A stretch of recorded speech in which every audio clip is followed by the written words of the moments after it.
بكت كل يوم كل الكائنات.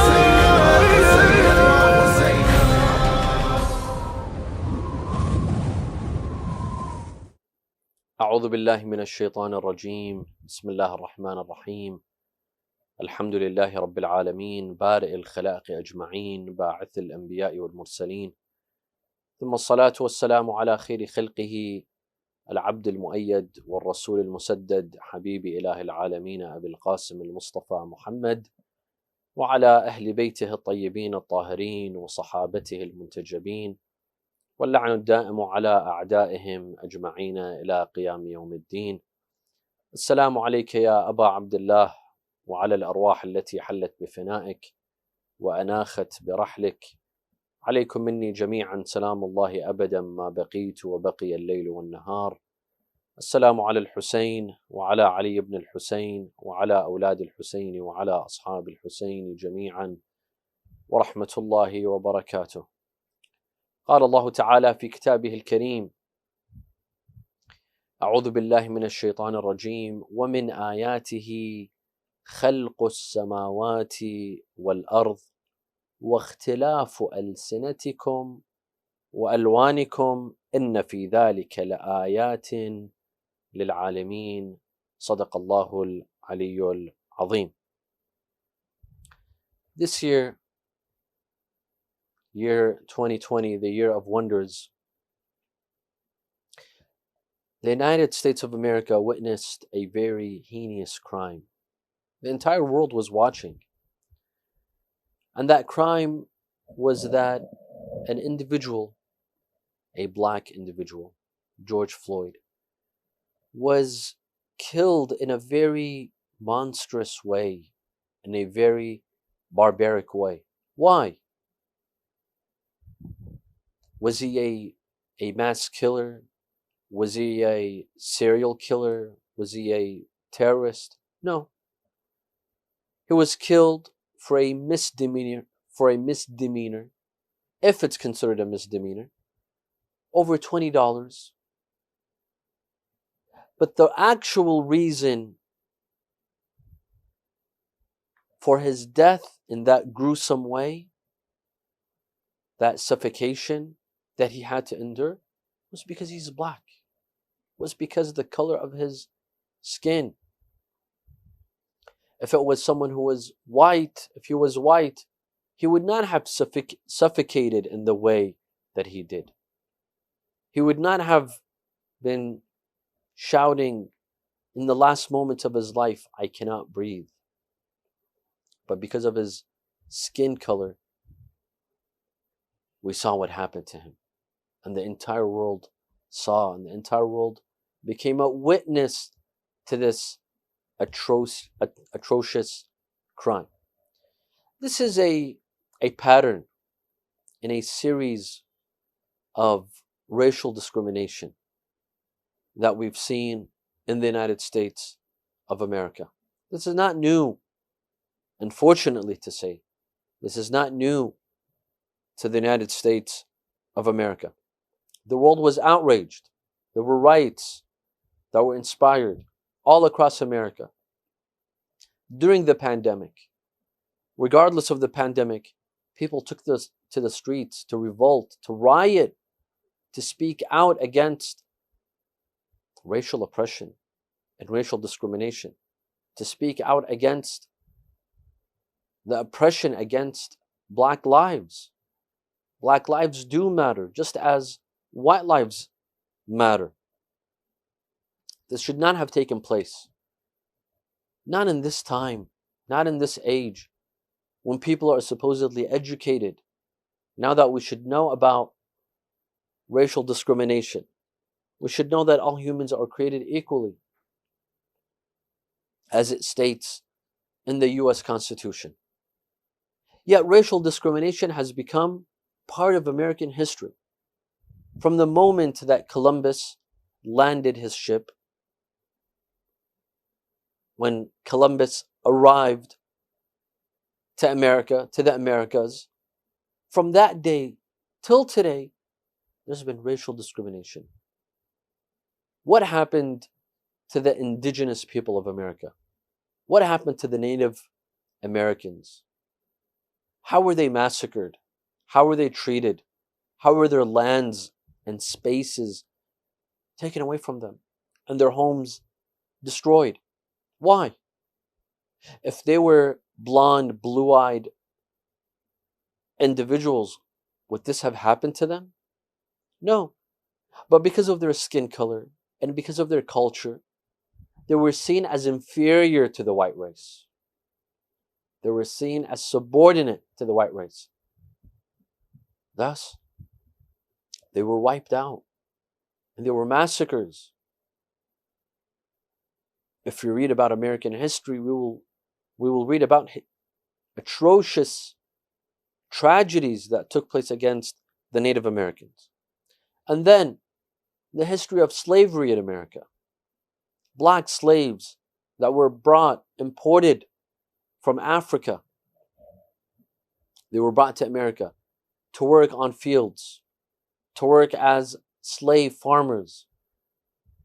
The history of America is full of these things, is full of these scenes.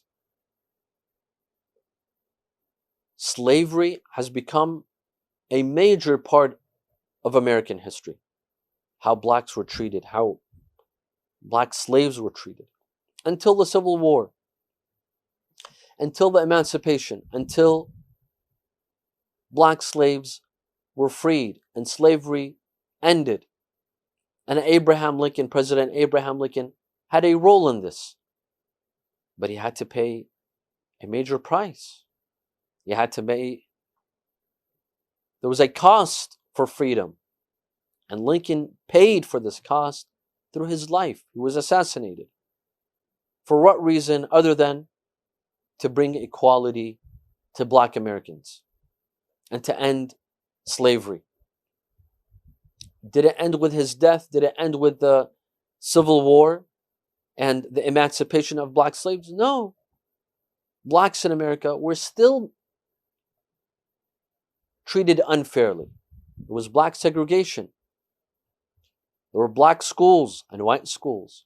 Black people couldn't attend schools that white people attended. In the bus, they would sit in the back. There were even water fountains for black people, and there were other water fountains for white people. They couldn't sit next to each other on the bus. This is part of American history. They didn't have the right to vote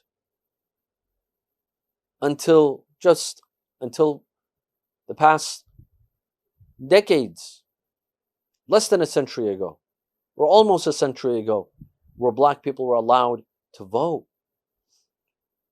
This is all part of American history.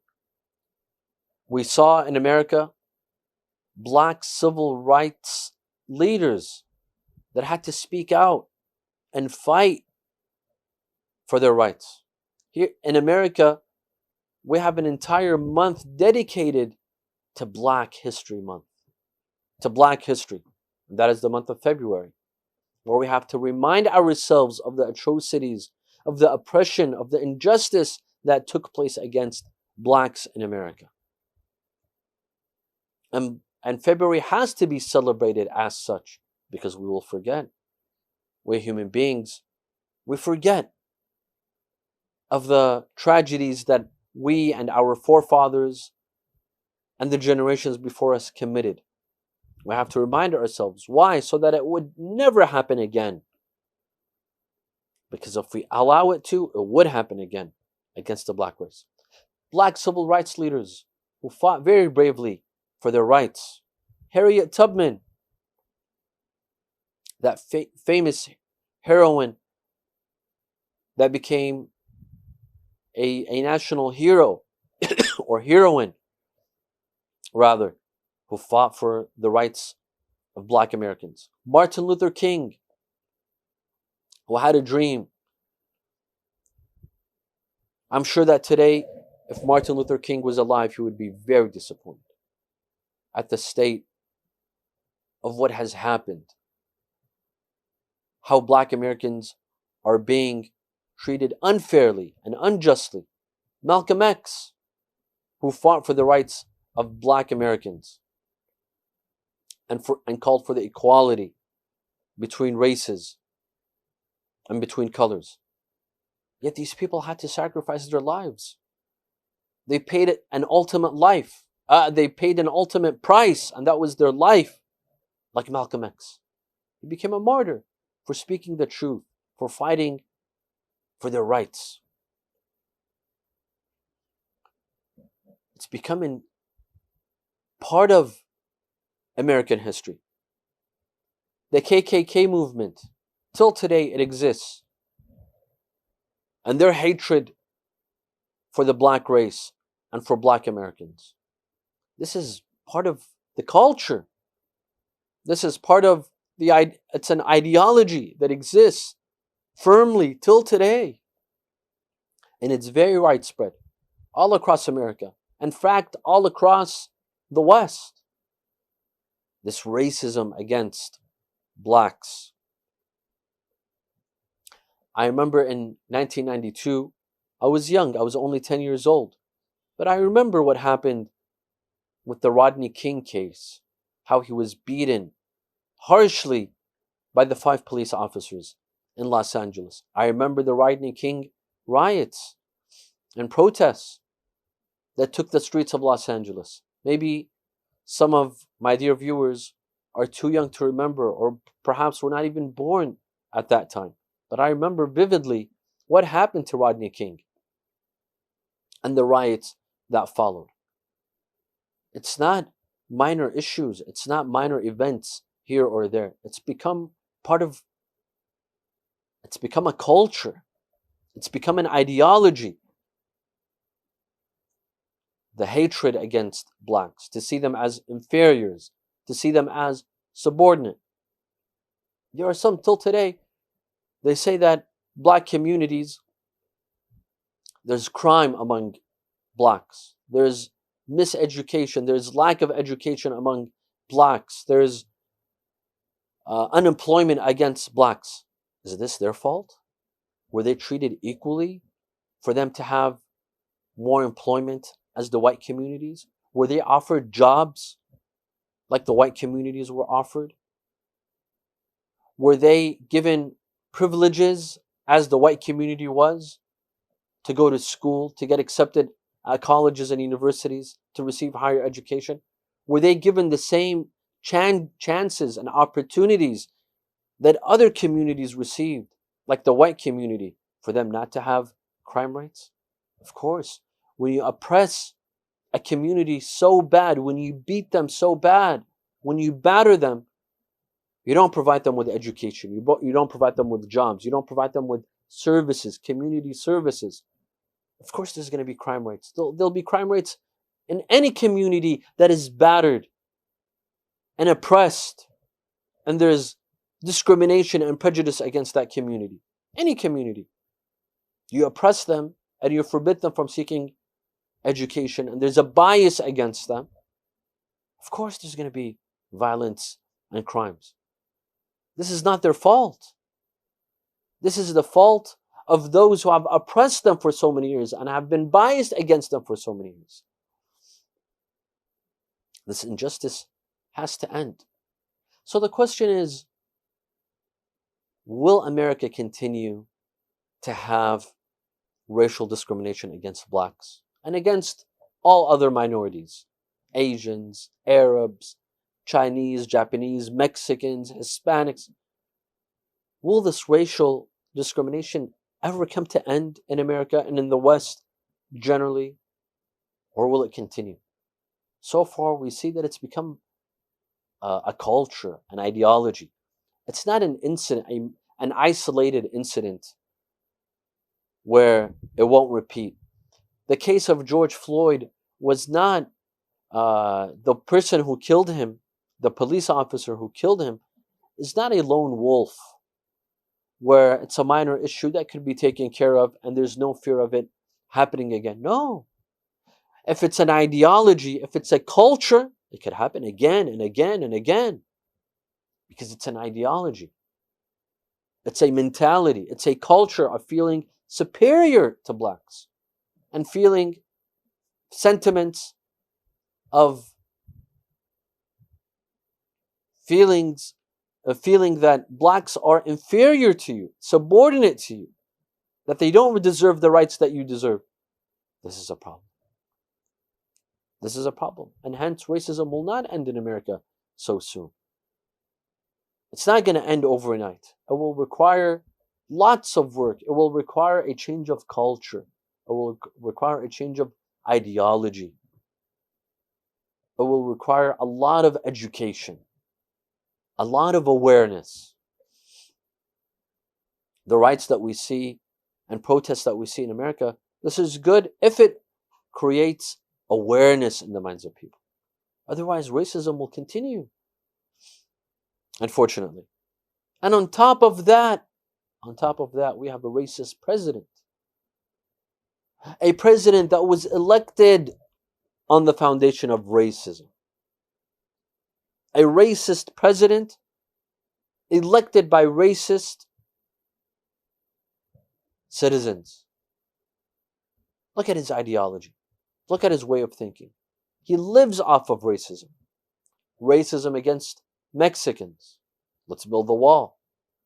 Racist against the Chinese. He calls the coronavirus the Chinese virus.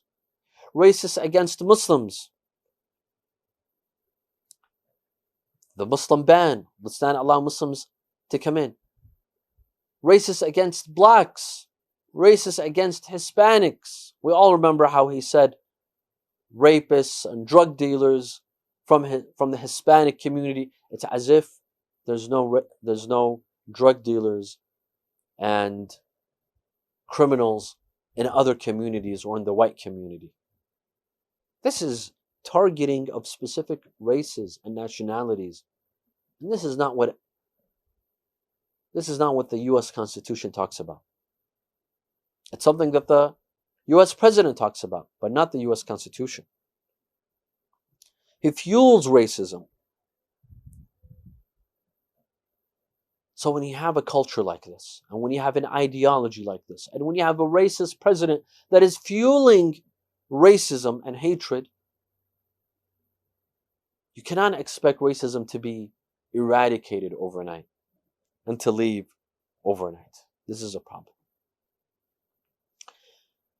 We Muslims, our constitution, our religious constitution is the Quran. Let's look at what the Quran says regarding racism, about race, about nationality. What does Allah say in the Quran about mankind and humankind and their various nationalities and races and tongues and languages? First of all, Allah says, وَلَقَدْ كَرَّمْنَا بَنِي آدَمَ. We have honored mankind, period, full stop. Mankind have been honored by Allah Azza wa Jalla. Whether you're white or black, you're Hispanic, you're Arab, you're Chinese, you're Japanese, you're Indian, you're African, whatever language it is that you speak, whatever color that your skin color is, that your skin is, regardless. وَلَقَدْ كَرَّمْنَا بَنِي آدَمَ. We have honored all human beings. وحملناهم في البر والبحر ورزقناهم من الطيبات وفضلناهم على كثير ممن خلقنا تفضيلا. We have favored human beings over all of God's creation. Man is the best of God's creation, and he's been favored on top of all creation. All man, all mankind, all humankind, regardless of race, regardless of language, regardless of color. Allah Azza wa Jal tells us in the Quran that He has created us into tribes and nationalities, into nations and tribes. He's telling us that your differences in color and in nationality and in language, this is because of me. I created you in this fashion. Ya ayyuhan nasu inna khalaqnakum min dhakarin wa untha. We created you from a man and a woman, meaning Adam and Eve. وَجَعَلْنَاكُمْ شُعُوبًا وَقَبَائِلًا. And we made you into tribes and nations. We made you into nations and tribes, rather. شُعُوبًا means nations. وَقَبَائِل means tribes. We made you into nations. We made some of you African. We made some of you Arab. We made some of you Chinese. We made some of you European, Spanish, English, Indian, Pakistani, and so on and so forth. We created these nations. We made you into different nationalities and different tribes. Why? لِتَعَارَفُوا. So that you may meet one another. So that you may get to know one another. So that you may understand one another. So that you may learn from one another and grow with each other. Different races, different nationalities, different groups, different tribes. This all means different experiences, different human experiences. A difference in education and knowledge, different experiences. Some of you are poor, some of you are rich, some of you are educated, some of you are not educated. Some of you live off of hunting, others live off of gathering. But you come together and you complete one another. And you learn from one another. And you gain that human experience. You complete that human experience. لِتَعَارَفُوا. You learn from each other's experiences. You gain knowledge from different nationalities. What a thought. What a goal. What an aim. You won't find this aim only in the Holy Quran. What a beautiful aim. That we're different. Allah purposely created us differently so that we grow together. We complete one another. Imagine if all human beings were the same. If we were all white and we were all middle class and we all worked as the same. We all have the same job. Imagine how life would be boring and dull. In fact, we wouldn't be able to live. We're able to live because we think differently and we work differently. And we have various jobs. We have various positions. We have various duties and responsibilities. We have different minds. We have different cultures. We have different backgrounds. When all of these come together, when all of these cultures and backgrounds and experiences, they come together to work together, imagine what they could do together. Imagine where humans could be if they respected one another and appreciated one another. I appreciate that culture and nationality for who they are, not for them wanting to be like me. There's no appreciation in that. I appreciate the Chinese, for example, because of their rich culture and because of where they've reached and what they've achieved and what we could do together. And I respect the African culture for what they've done and what they've achieved and their background and their history. And I accept and I appreciate. It's not about acceptance. Acceptance, this is أضعف الإيمان. This is the weakest form of faith, to accept one another. It's not about accepting one another. It's about appreciating one another. Do we appreciate this wide spectrum of colors, races, nationalities, tongues? Do we appreciate it? Because this is what makes us as human beings. This is the reason why we were created differently. Not just to accept one another, but to appreciate one another, to work together. I come with my background, my history, my experiences, my knowledge. I come forward, and someone else comes with his history or her history, their background, their culture, their knowledge, and others come from all across the world, and we put our knowledge together to work together. Because that is how we will rise as human beings. That is how we will improve as human beings. That is how we will reach our full capacity and be human beings. By ignoring our differences, putting aside our differences, yet appreciating those differences, because all of those differences are not a sign of weakness, but they're a sign of power. They're positive, they're not negative. When we put them together and we appreciate one another and we complete one another, that's power. It's not weakness.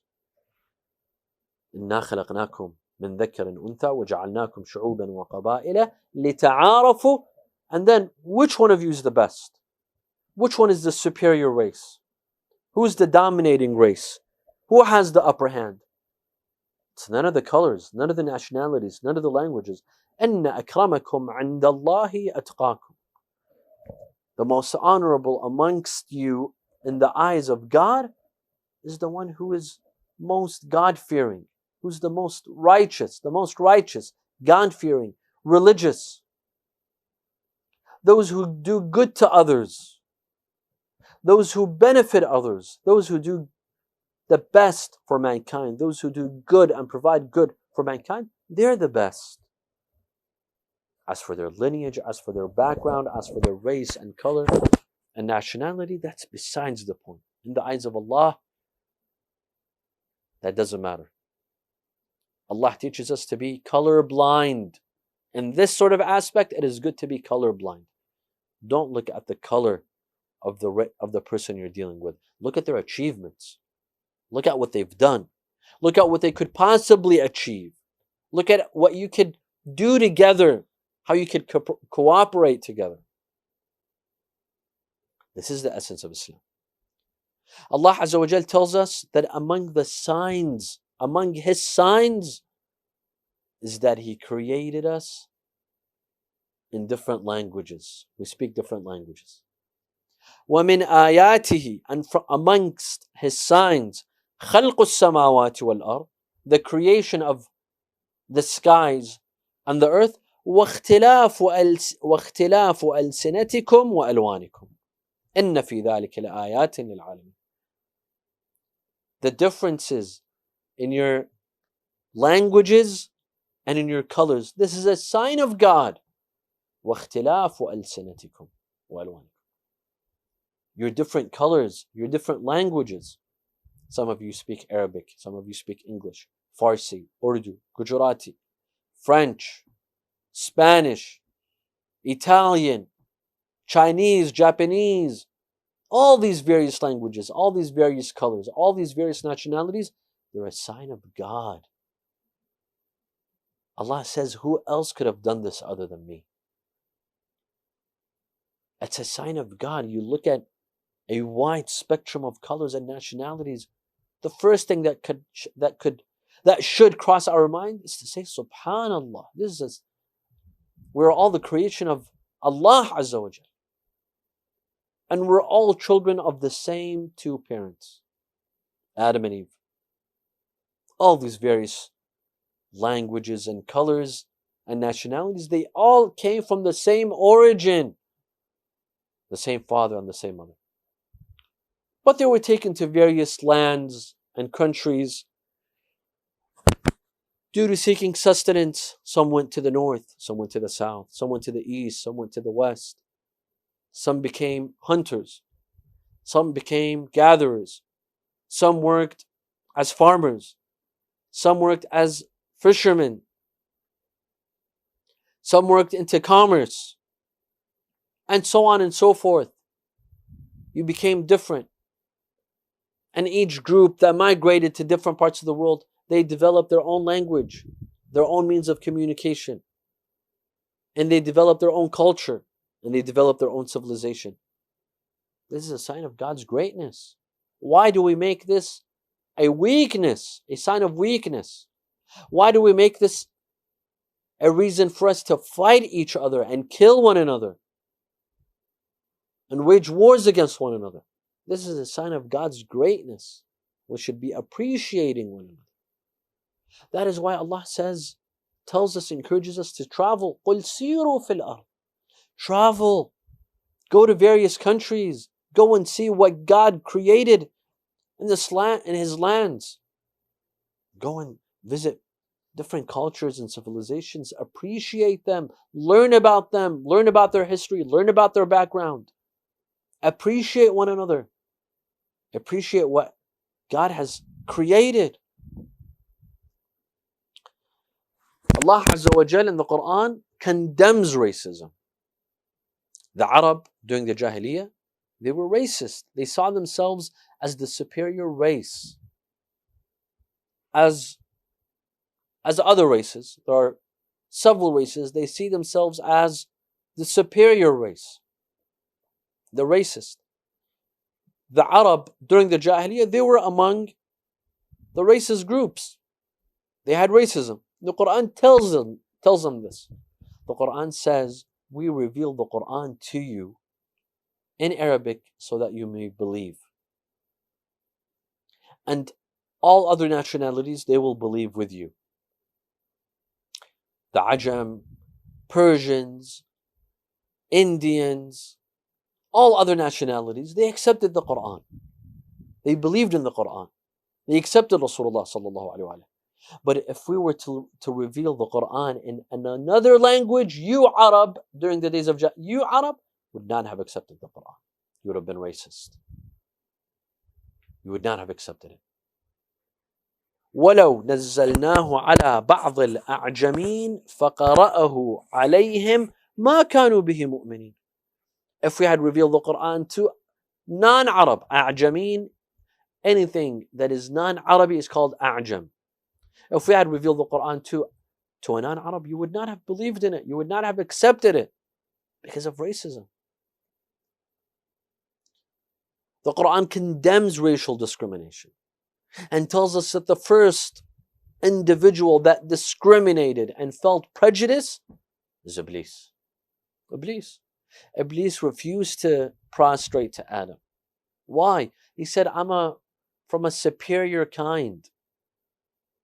And Adam is from an inferior kind. خَلَقْتَنِي مِن نَارٍ وَخَلَقْتَهُ مِن طِينٍ. How can I prostrate to Adam when you've created him from clay and you've created me from fire? And clearly, fire is greater than clay.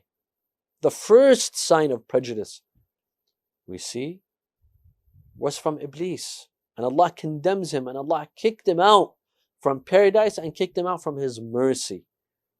He was excommunicated because of this prejudice that he showed towards Adam and the children of Adam. The first bigot, the first prejudice was from Shaitan. Now here there's a misconception. Some say, but there is racism in the Quran. How? They say the Quran says that on the Day of Judgment, some faces will be white and other faces will be black. The good doers, their faces will be white, but the evil doers, their faces will be black. Why is it that evil doers, out of all the colors, why do their faces have to be black? Isn't this racist against black people? For the evil doers, on the Day of Judgment, their faces to be black. The Quran says, يَوْمَ تَبْيَضُّ وُجُوهٌ وَتَسْوَدُّ وُجُوهٌ فَأَمَّا الَّذِينَ اسْوَدَّتْ وُجُوهُهُمْ أَكَفَرْتُمْ بَعْدَ إِيمَانِكُمْ فَذُوقُوا الْعَذَابَ بِمَا كُنْتُمْ تَكْفُرُونَ. One day, on a day, meaning the Day of Judgment, some faces will become white, other faces will become black. Those that became black, we will ask them, did you disbelieve in what? Did you disbelieve? Then taste what you disbelieved in. فَذُوقُوا الْعَذَابَ. Taste punishment because of your disbelief. They say, see, there's discrimination in the Quran, there's racial prejudice in the Quran. But this misconception has clearly misunderstood the verse, as has misunderstood the Quran. In the Arabic language, the whitening of the face and blackening of the face, this is metaphoric. This is figurative. It is not literal.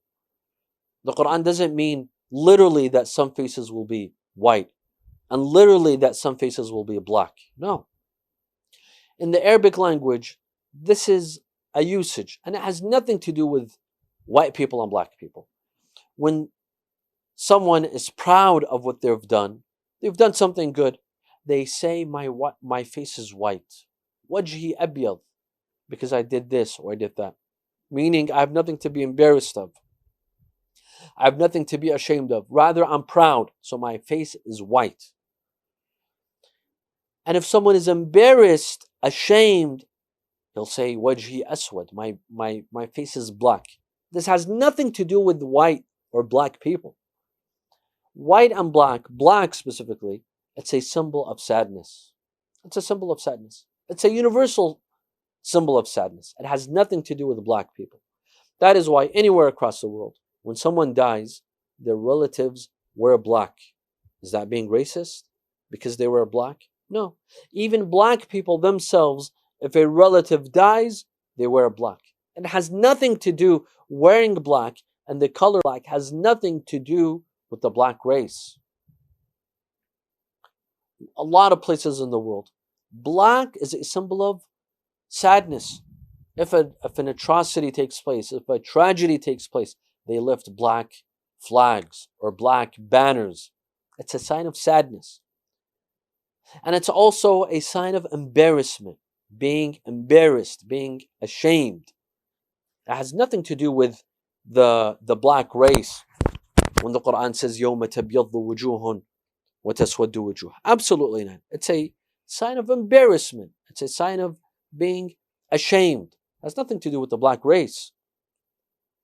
It could also be alluding to having light in their face. Those who did good, they have light in their face. Those who did not do good do not have light in their face. We know this because there's another verse that says, يَوْمَ تَرَى الْمُؤْمِنِينَ وَالْمُؤْمِنَاتِ يَسْعَى نُورُهُمْ بَيْنَ أَيْدِيهِمْ. On the day of judgment, you will see the believing men and women, their light precedes them. There's light coming out of them. Because good deeds, iman, faith, all of this translates into light. There's light ahead of them. So the black faces, it could mean that they don't have light, that spiritual light on the day of judgment. So it has nothing to do with race, and it has nothing to do with racial discrimination. Rasulullah sallallahu alaihi wasallam, from the beginning of his message till the end, he spoke out against racial discrimination. He made his companions equal, and he would tell them that you are all equal in the eyes of Allah. White, black, you're all equal. He would say, Inna Rabbakum wahid, your God is one. Wa inna abakum wahid, and your father is one. Wa deenakum wahid, your faith is one. Wa nabiyyukum wahid, and your prophet is one. لا فضل لعربي على عجمي ولا عجمي على عربي ولا أحمر على أسود ولا أسود على أحمر إلا بالتقوى. There's no superiority between an Arab and a non-Arab, a red and a white, alluding to different colors and different races. There's no superiority among the races, except in piety. Whoever is most righteous and God-fearing is superior, is spiritually superior, but not race, not nationality. And this was translated in his actions as well, and in the actions of the Ahlul Bayt. All of them, they spoke about equality among the races. Now, my dear friends, we as followers of Ahlul Bayt, we as followers of the Quran, we as followers of Rasulullah sallallahu alaihi wasallam, do we believe in racial equality? We do. But do we implement racial equality? Do we not have racial discrimination in our communities? Unfortunately, we do. We do have racial discrimination. We say one thing, but we behave in another. Don't we, in some of our communities, we call black people abid? We call them abid. Is this not racially derogatory? Don't we make fun of different nationalities? Each race makes fun of another race. Isn't there tension between certain nationalities, like Iraqis and Iranians? Don't we see tensions sometimes between these two nationalities. Some Iraqis disliking Iranians and some Iranians disliking Iraqis. We see some Iraqis calling Iranians Ajam and some Iranians calling Iraqis Arab. Don't we see in some communities among the Iraqis they make fun of Kurds and there's Kurdish jokes?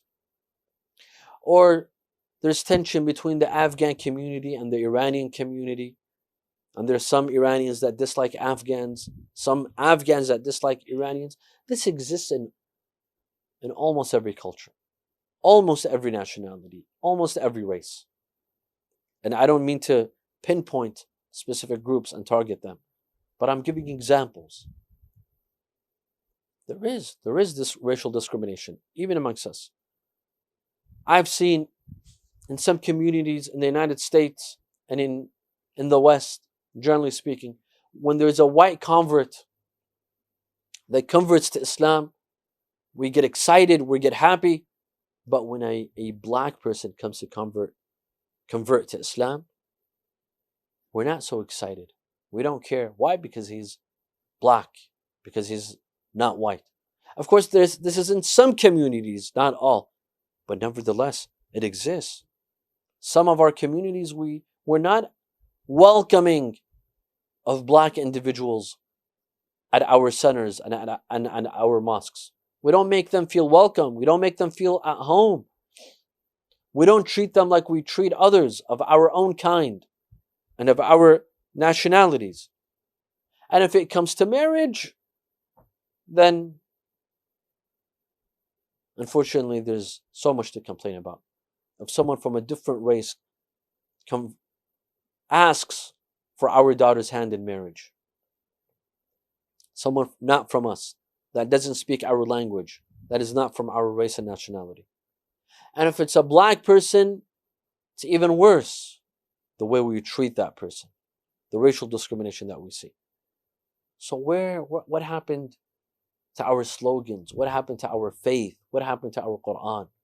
Why is it that we preach one thing and we practice something else?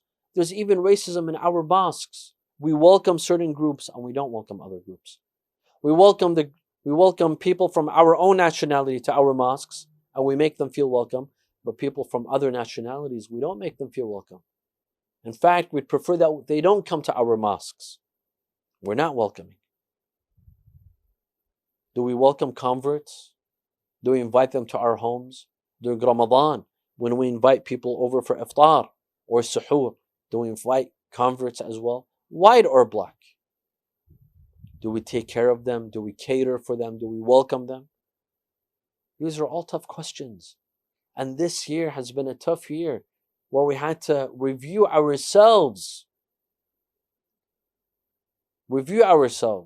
especially with converts. Unfortunately, I've seen that sometimes we showcase them. When we have guests that come, we say, see, we have converts at our mosque. We have this person and that person. But how much do we really respect them? How much do we really welcome them? What role do we give them at the mosque? Do we put them on the boards? Do we allow them to speak? Do they have real roles at our mosques, or are they showcased? Racial discrimination has to stop. And we Muslims, we cannot object at others if we ourselves have racial discrimination in our mosques and in our centers. Let's learn. Let's learn from the Ahlul Bayt. We have good examples for us. Look at Rasulullah sallallahu alaihi wasallam. How he treated Bilal. The adhan, saying the adhan was a great honor. It was a great honor. Today, I sometimes, before the corona pandemic, when we'd go to the mosque, I would see some individuals, when they're asked to say the adhan, they run away from it. They think that they're being disrespected when they're asked to say the adhan, especially the youth. They don't want to say the adhan. Well, this is an honor. Rasulullah gave this honor to Bilal al-Habashi. There were a lot of others that wanted this honor. Ya Rasulullah gave it to Bilal. And even after the conquest of Mecca, Rasulullah asked Bilal to stand on the Kaaba. Bilal stood on the Kaaba and he said the adhan. there were some new converts to Islam from the people of Quraysh, from the people of Mecca. One of them, he said, two friends, they were speaking to one another. One of them said, Rasulullah didn't find anyone other than this black crow to say the adhan. Very demeaning. The other one said, thank God that my father is dead, because if he were alive today, he would die from the sight of seeing Bilal al-Habashi on the Kaaba. Rasulullah had to fight this sort of culture, this sort of mentality, this sort of ideology. He had to educate this sort of people. And then after him, Amir al-Mu'mineen alayhi salam, one of his closest companions was Maytham al-Tammar, a close companion of Amir al-Mu'mineen. Black, a slave. Amir al-Mu'mineen bought him, he educated him, and he became one of Amir al-Mu'mineen's closest companions. And in Ashura, in Karbala, we see Jawn Mawla Abi Dharr al-Ghifari, the companion of Imam Hussein alayhi salam. How Imam Hussein treated him, how he gave him permission to fight. And after Jawn falls on the ground, how Imam Hussein rushed to him and prayed for him and put his cheeks on the cheeks of Jawn, a gesture that he only did with his son Ali al-Akbar, and he didn't do with anyone else. Imam Hussein treated Jawn like he treated his son Ali al-Akbar. This is the Ahlul Bayt. This is Islam. This is what we should learn from. This is what we should implement. On the eve of the 5th of Muharram, we remember Muslim ibn Aqil, the cousin and messenger of Imam Hussein, sent to Kufa. Muslim ibn Aqil was sent to Kufa by Imam Hussein to prepare the path for Imam Hussein's arrival to Kufa.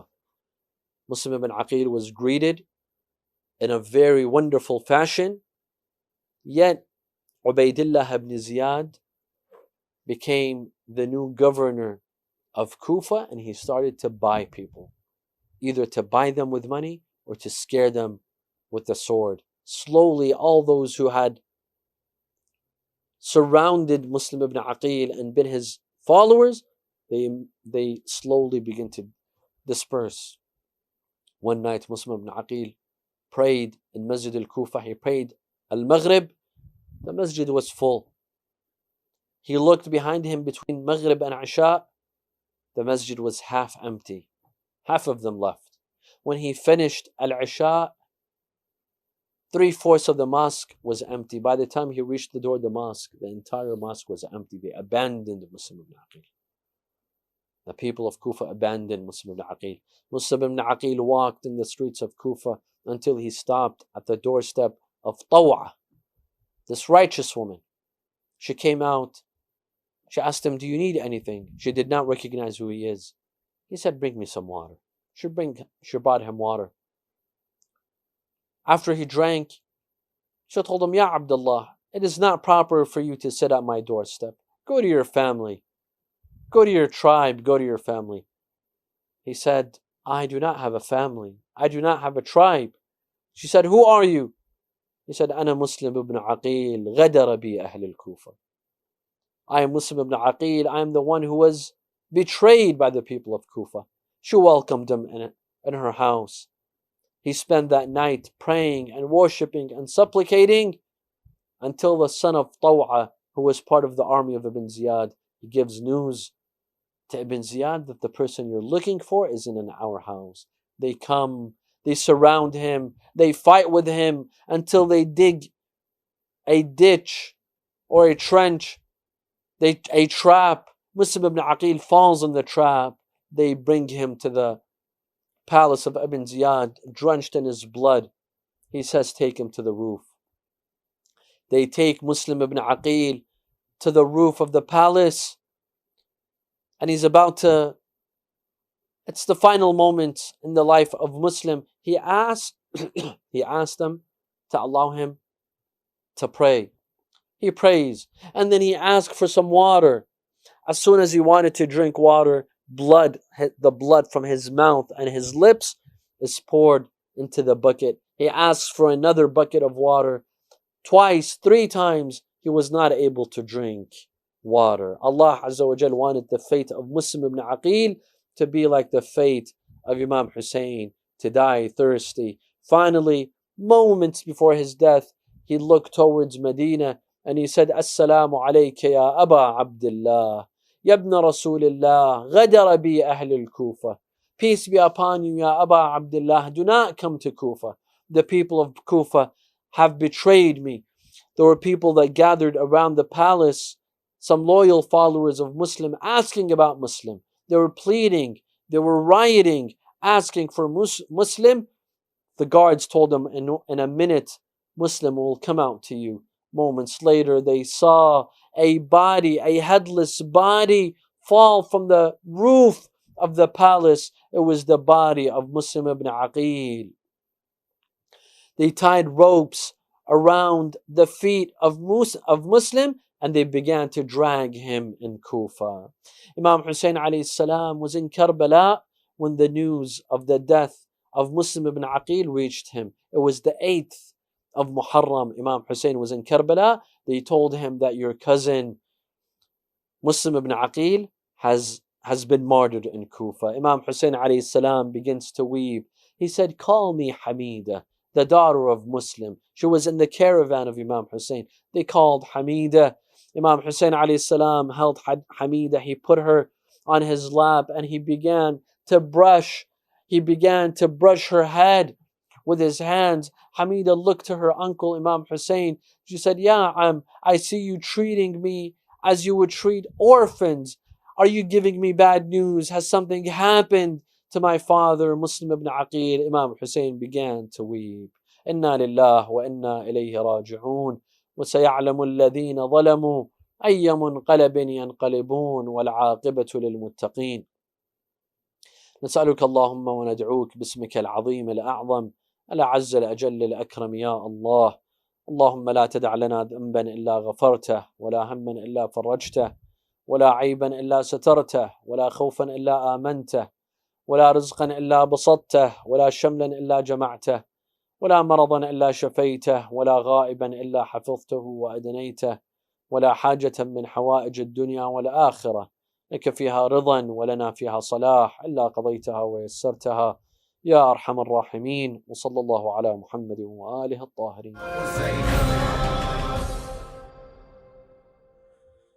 Bismillah ar-Rahman ar-Rahim. Adhamallah lakum al-ajr. Dear viewers of MYC and IIA, may Allah accept your a'mal tonight, who was a trusted, loyal servant and advisor for Imam al-Hussein alayhi salam. His loyalty is unmatched. His name is Muslim ibn Aqil.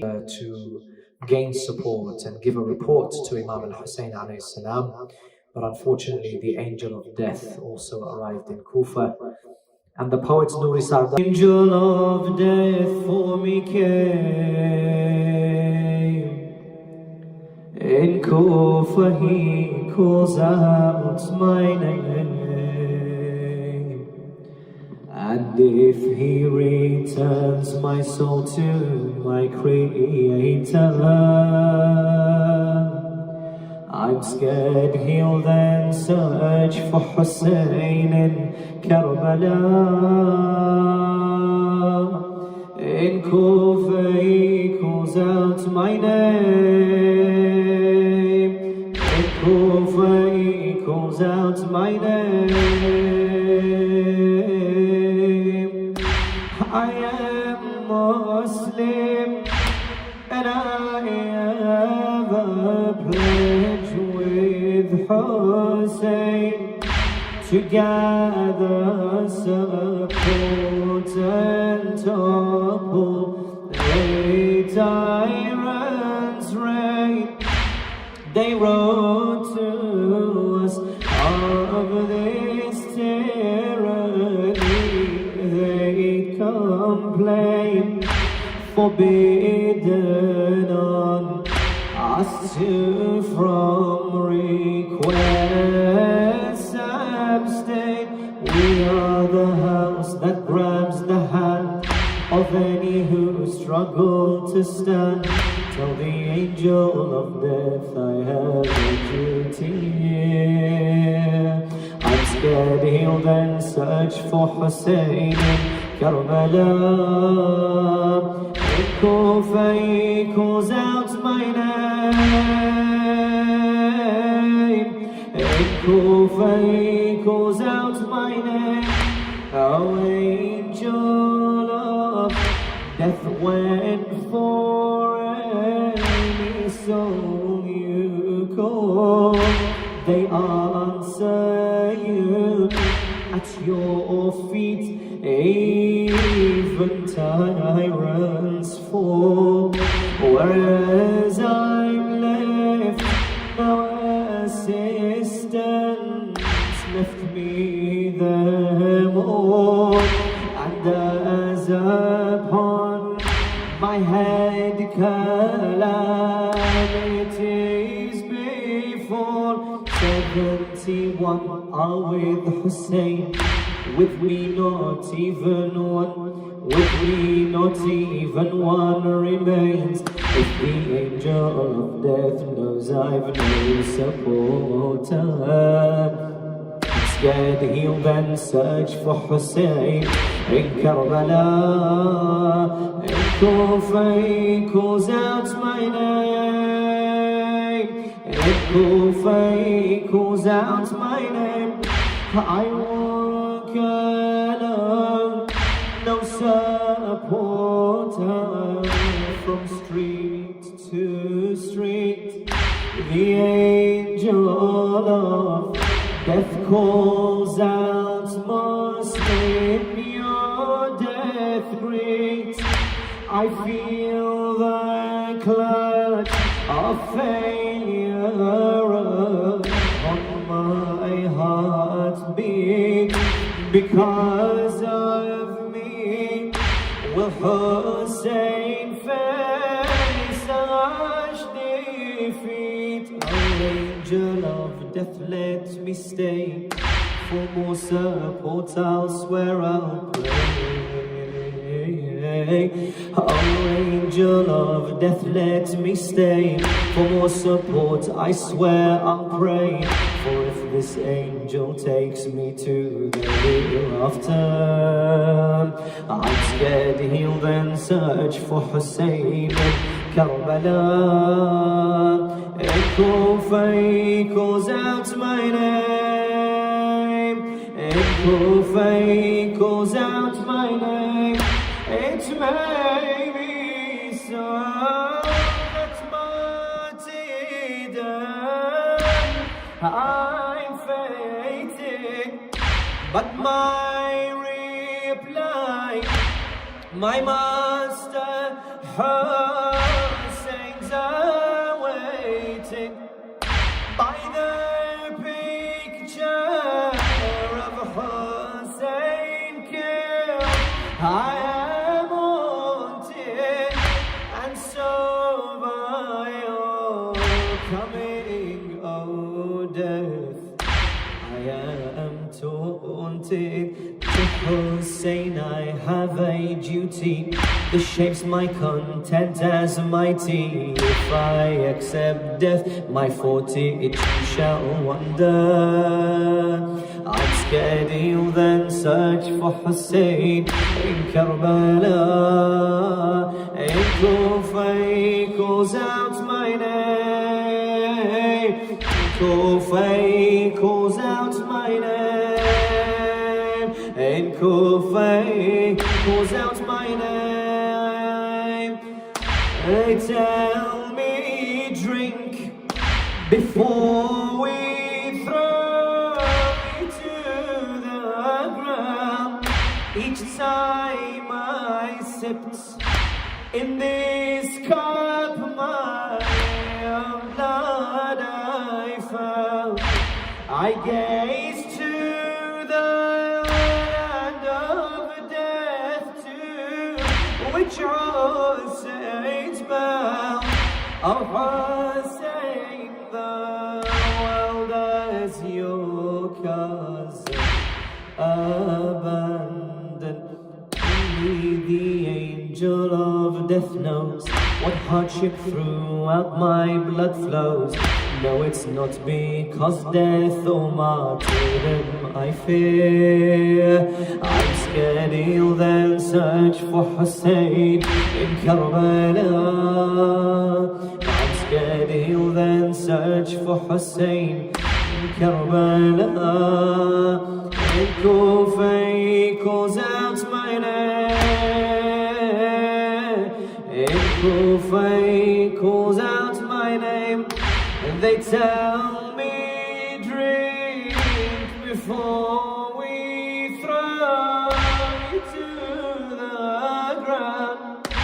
Each time I sipped in this cup my own blood I found, I gazed to the land of death to which Hossein's vow. Oh Hossein, the world has your cup in abundance. Only the angel of death knows what hardship throughout my blood flows.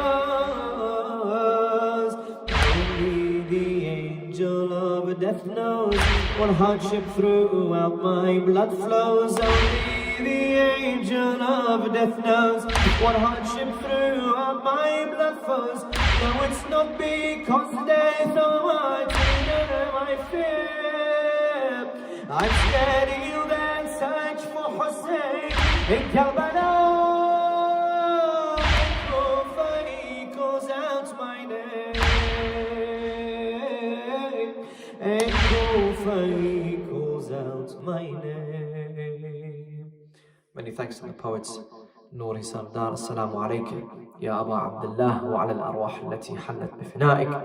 عليكم مني جميعا سلام الله بدل ما بقيت وبقي الليل والنهار، ولا جعله الله آخر الأحد مني لزيارتكم. السلام على الحسين وعلى علي بن الحسين وعلى أولاد الحسين وعلى أصحاب الحسين، خصوصا سيدي ومولاي أبي الفضل العباس واخته زينب جميعا، ورحمة الله وبركاته.